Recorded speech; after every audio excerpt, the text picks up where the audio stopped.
Pride and Prejudice by Jane Austen. Chapter 58. Instead of receiving any such letter of excuse from his friend, as Elizabeth half expected Mr. Bingley to do, he was able to bring Darcy with him to Longbourn before many days had passed after Lady Catherine's visit. The gentleman arrived early, and before Mrs. Bennet had time to tell him of their having seen his aunt, of which her daughter sat in momentary dread, Bingley, who wanted to be alone with Jane, proposed their all walking out. It was agreed to. Mrs. Bennet was not in the habit of walking, Mary could never spare time, but the remaining 5 set off together. Bingley and Jane, however, soon allowed the others to outstrip them. They lagged behind, while Elizabeth, Kitty, and Darcy were to entertain each other. Very little was said by either. Kitty was too much afraid of him to talk, Elizabeth was secretly forming a desperate resolution, and perhaps he might be doing the same. They walked towards the Lucases because Kitty wished to call upon Maria, and as Elizabeth saw no occasion for making it a general concern, when Kitty left them she went boldly on with him alone. Now was the moment for her resolution to be executed, and while her courage was high, she immediately said, "Mr. Darcy, I am a very selfish creature, and for the sake of giving relief to my own feelings, care not how much I may be wounding yours. I can no longer help thanking you for your unexampled kindness to my poor sister. Ever since I have known it, I have been most anxious to acknowledge to you how gratefully I feel it. Were it known to the rest of my family, I should not have merely my own gratitude to express." "I am sorry, exceedingly sorry," replied Darcy in a tone of surprise and emotion, "that you have ever been informed of what may, in a mistaken light, have given you uneasiness. I did not think Mrs. Gardiner was so little to be trusted." "You must not blame my aunt. Lydia's thoughtlessness first betrayed to me that you had been concerned in the matter, and of course I could not rest till I knew the particulars.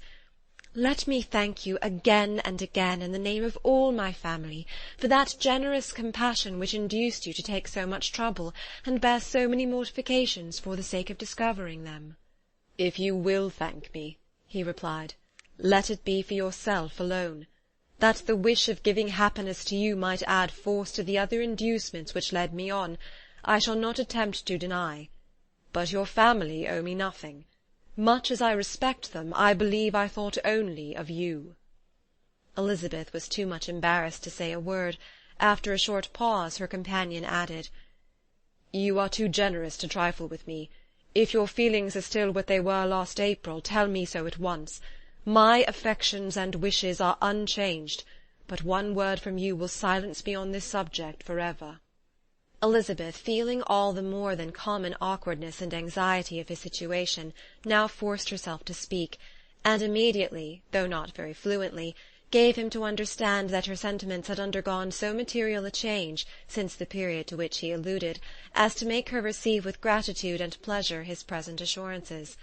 The happiness which this reply produced was such as he had probably never felt before, and he expressed himself on the occasion as sensibly and as warmly as a man violently in love can be supposed to do. Had Elizabeth been able to encounter his eye, she might have seen how well the expression of heartfelt delight diffused over his face became him. But though she could not look, she could listen, and he told her of feelings which, in proving of what importance she was to him, made his affection every moment more valuable. They walked on, without knowing in what direction. There was too much to be thought and felt and said for attention to any other objects. She soon learnt that they were indebted for their present good understanding to the efforts of his aunt, who did call on him in her return through London, and there relate her journey to Longbourn, its motive, and the substance of her conversation with Elizabeth, dwelling emphatically on every expression of the latter which, in her ladyship's apprehension, particularly denoted her perverseness and assurance, in the belief that such a relation must assist her endeavours to obtain that promise from her nephew which she had refused to give. But, unluckily for her ladyship, its effect had been exactly contrariwise. "It taught me to hope," said he, "as I had scarcely ever allowed myself to hope before. I knew enough of your disposition to be certain that, had you been absolutely, irrevocably decided against me, you would have acknowledged it to Lady Catherine, frankly and openly." Elizabeth coloured and laughed as she replied, "Yes, You know enough of my frankness to believe me capable of that. After abusing you so abominably to your face, I could have no scruple in abusing you to all your relations." "What did you say of me that I did not deserve? For though your accusations were ill-founded, formed on mistaken premises, my behaviour to you at the time had merited the severest reproof. It was unpardonable. I cannot think of it without abhorrence." "We will not quarrel for the greater shame of blame annexed to that evening," said Elizabeth. "The conduct of neither, if strictly examined, will be irreproachable. But since then we have both, I hope, improved in civility." "I cannot be so easily reconciled to myself. The recollection of what I then said, of my conduct, my manners, my expressions during the whole of it, is now, and has been many months, inexpressibly painful to me. Your reproof, so well applied, I shall never forget. Had you behaved in a more gentlemanlike manner. Those were your words. You know not, you can scarcely conceive how they have tortured me, though it was some time, I confess, before I was reasonable enough to allow their justice." "I was certainly very far from expecting them to make so strong an impression. I had not the smallest idea of their ever being felt in such a way." "I can easily believe it.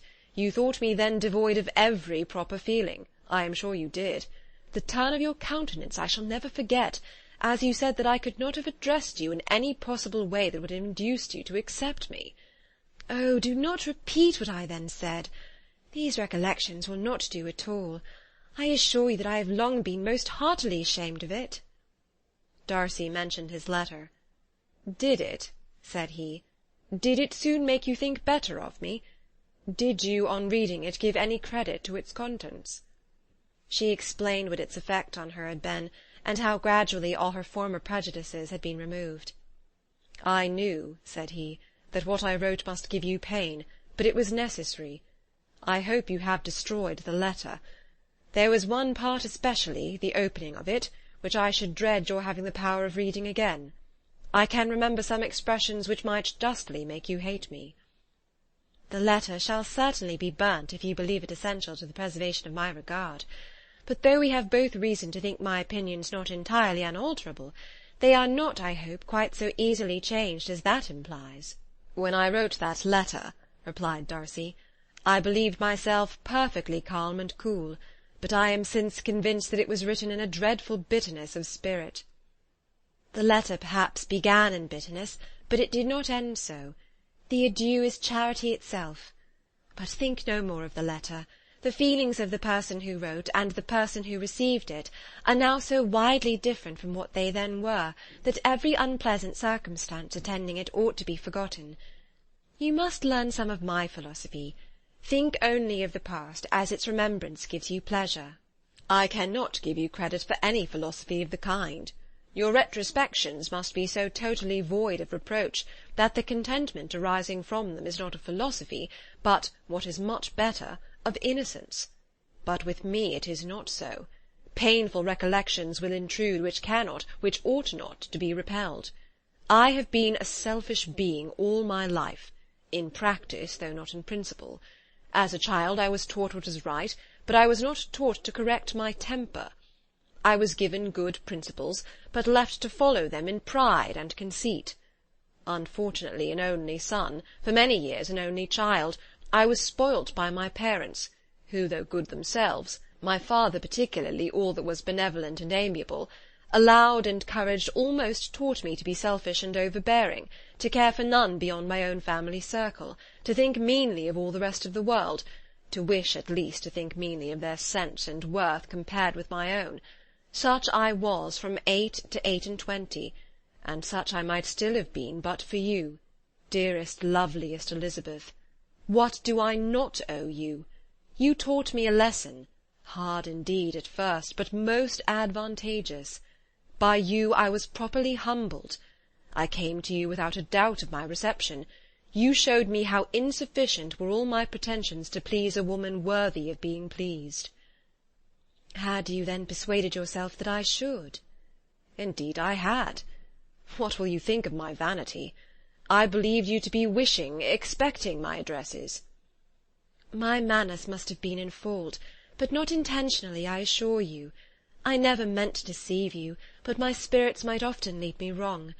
How you must have hated me after that evening!" "Hate you?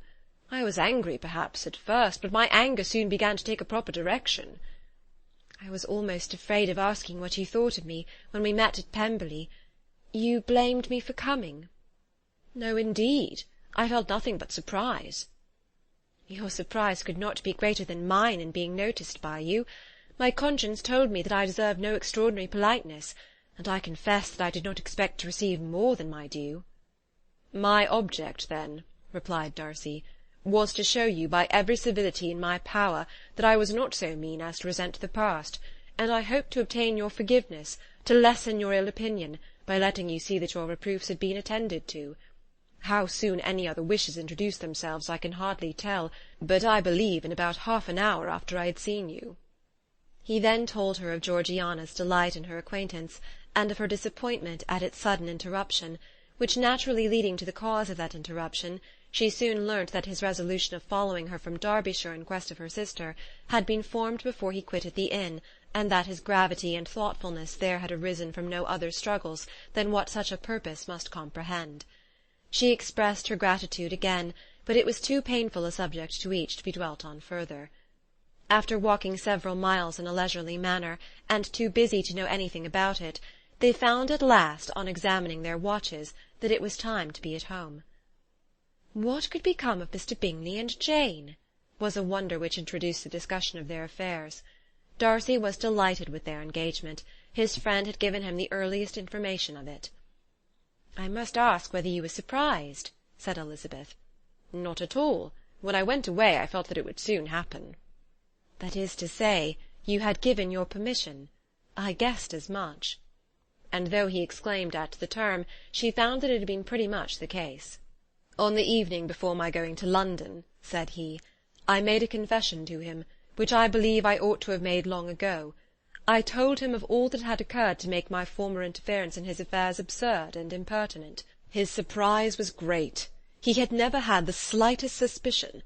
I told him, moreover, that I believed myself mistaken in supposing, as I had done, that your sister was indifferent to him, and as I could easily perceive that his attachment to her was unabated, I felt no doubt of their happiness together."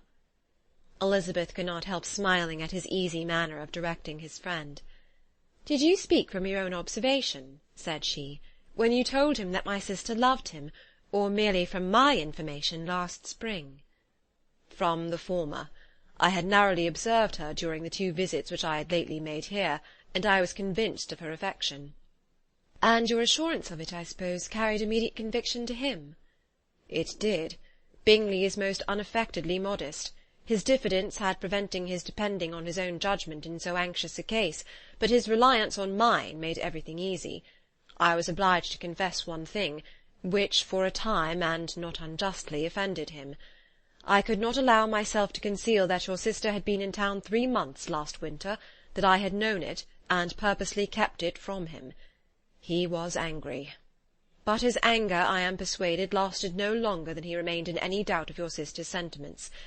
He has heartily forgiven me now." Elizabeth longed to observe that Mr. Bingley had been a most delightful friend, so easily guided that his worth was invaluable, but she checked herself. She remembered that he had yet to learn to be laughed at, and it was rather too early to begin. In anticipating the happiness of Bingley, which of course was to be inferior only to his own, he continued the conversation till they reached the house. In the hall they parted. Chapter 58